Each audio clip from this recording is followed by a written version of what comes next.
What we're going to do in this video is give ourselves some practice in the first step of u substitution, which is often the most difficult for those who are first learning it, and that's recognizing when u substitution is appropriate and then defining an appropriate u. So let's just start with an example here. So let's say we want to take the indefinite integral of 2x plus 1 times the square root of x squared plus x dx. Does u substitution apply here? And if it does, how would you define the u? Pause the video and try to think about that. Well, we just have to remind ourselves that u substitution is really trying to undo the chain rule.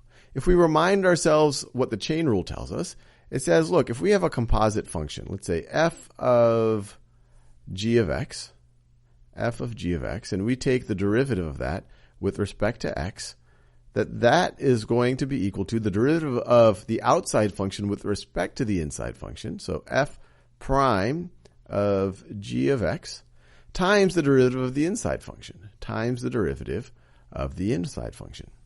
And so u substitution is all about, well, do we see a pattern like that inside the integral? Do we see a potential inside function, a g of x, where I see its derivative being multiplied? Well, we see that over here. If I look at x squared plus x, if I make that the u, what's the derivative of that? Well, the derivative of x squared plus x is 2x plus 1. So we should make that substitution. If we say u is equal to x squared plus x, then we could say du dx, the derivative of u with respect to x, is equal to 2x plus 1. If we treat our differentials like variables or numbers, we can multiply both sides by dx, which is a little bit of hand-wavy mathematics, but it's appropriate here. So we could say 2x plus 1 times dx. And now what's really interesting is we have our u right over there. And notice, we have our 2x plus 1 times dx. In fact, it's not conventional to see an integral rewritten the way I'm about to write it, but I will. I could rewrite this integral. You should really view this is the product of three things. Oftentimes people just view the dx as somehow part of the integral operator. But you could rearrange it.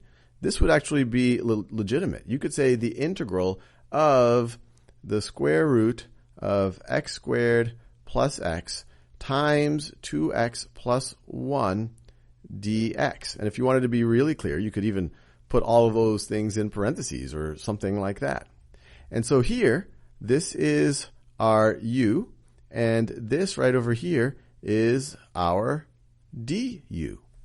And so we could rewrite this as being equal to the integral of the square root of u, because x squared plus x is u, times du, which is much easier to evaluate.